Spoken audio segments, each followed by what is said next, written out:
In July, when the German intentions became completely clear, the Soviet command developed plans for the defense of Stalingrad. To create a new defense front, the Soviet troops had to quickly occupy positions in the terrain where there were no previously prepared defensive lines after moving from deep areas. Most of the formations of the Stalingrad front were new units that had not yet been properly consolidated and generally lacked combat experience.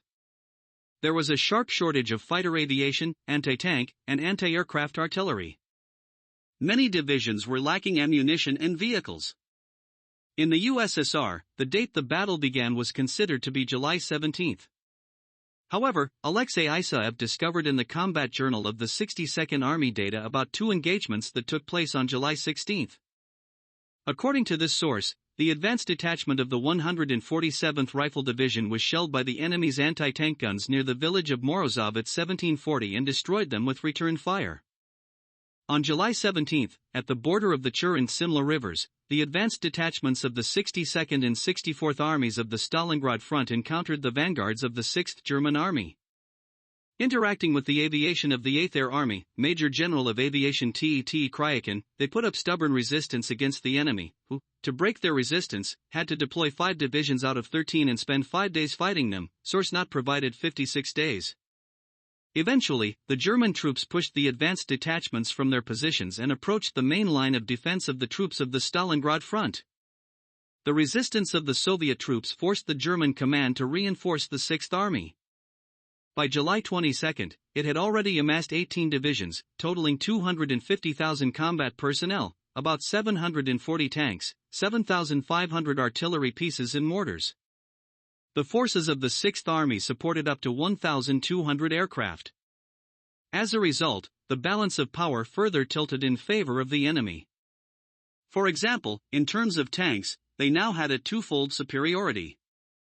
By July 22, the forces of the Stalingrad front had 16 divisions, 187,000 personnel, 360 tanks, 7,900 artillery pieces and mortars, about 340 aircraft. At dawn on July 23, the northern assault groups of the enemy launched an offensive, and on July 25, the southern ones did as well. The Germans broke through the defense on the right flank of the 62nd Army and by the end of the day on July 24 reached the Don River near the village of Golubinskia. Then, the headquarters of the 6th Army was located in this village. As a result, about 3 Soviet divisions got encircled. The enemy also managed to push back the troops on the right flank of the 64th Army. A critical situation developed for the troops of the Stalingrad front.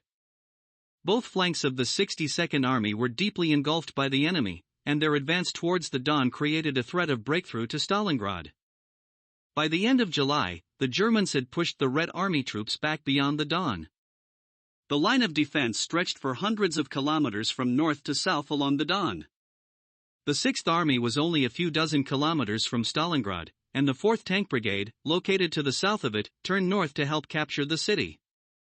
On July 28, 1942, Stalin issued Order No. 227, Not a Step Back, which called for a strengthening of resistance and demanded that the advance of the enemy be stopped at all costs. On July 31, wanting to speed up the capture of Stalingrad, Hitler ordered the return of Hoth's 4th Panzer Army from the Caucasian direction to Stalingrad. On August 2, its advanced units approached the city from the south in the Kotelnikovo area. To strengthen the defense in this direction, the 57th Army was deployed. The situation in the stripe of the 62nd Army was severe. From August 7 to 9, the enemy pushed the Army's troops back across the Don River, and 4 divisions were surrounded west of Kalach. The Red Army soldiers fought in encirclement until August 14, and then small groups began to break out of the cauldron. There were no crossings over the Don, and the Red Army soldiers had to swim to escape, which only a few managed to do. Thus, out of the entire 181st Division of the 62nd Army, which at the beginning of the fighting had 13,000 men, only about 100 were able to cross to the left bank.